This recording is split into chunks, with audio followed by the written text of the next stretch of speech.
একমাত্র মোদিজির গ্যারান্টি জাতি, জনজাতি এবং রাজ্যের সার্বিক উন্নয়ন সুনিশ্চিত করতে পারে। তাই আসন্ন নির্বাচনে প্রতিটি বুথে ভারতীয় জনতা পার্টির জয় সুনিশ্চিত করার লক্ষ্যে আরও বেশি দায়িত্ব নিয়ে কাজ করতে হবে। এই বার্তা নিয়ে রবিবার আমবাসা টাউন হলে ধলাই এবং খোয়াই জেলার 12টি মণ্ডলের কার্যকর্তা সহ পদাধিকারীদের নিয়ে বৈঠক করেন মুখ্যমন্ত্রী ডক্টর মানিক সাহা। পূর্ব ত্রিপুরা লোকসভা আসনের প্রার্থীকে জয়ী করার লক্ষ্যে গোটা আয়োজন। প্রার্থী নিজেও বৈঠকে উপস্থিত ছিলেন।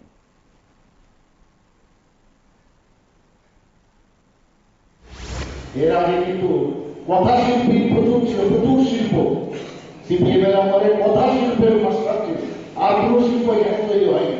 আর আমরা কাজের মাধ্যমে কিন্তু কাজের শিল্প আমরা হচ্ছে সত্যিকারের বিশ্বকর্মা। আমরা মানুষের জন্য কাজ করি, সেই কাজ নিয়ে মানুষের কাছে যাচ্ছি। আপনাদের অনেক সুবিধে, খালি মানুষের কাছে যাওয়া, আর কিছু লাগে না। রাজনীতি করার প্রয়োজন হয় না। প্রধানমন্ত্রী বারবার বলেন যে মানুষের কাছে খালি বলা যে প্রধানমন্ত্রী আপনাদের কাছে আশীর্বাদ চাইতে এসছে, আর কিছু লাগবে না। যেখানে মহিলাদের বিষয় লাগে 33% রিজার্ভেশন আমরা মহিলাদের জন্য করেছি। এবং মাননীয় প্রধানমন্ত্রী যখন আইন পাস করলেন, মহিলাদের 33% কোথায় চাকরির বিষয়ে 33%।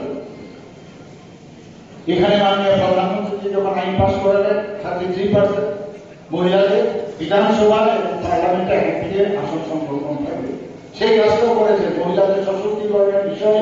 যেখানে তারা আমাদের ভারতবর্ষের কোথাও নেই, সমস্ত ডিস্ট্রিক্টে আমাদের মহিলা থানা হয়েছে, মহিলা দ্বারা পরিচালিত।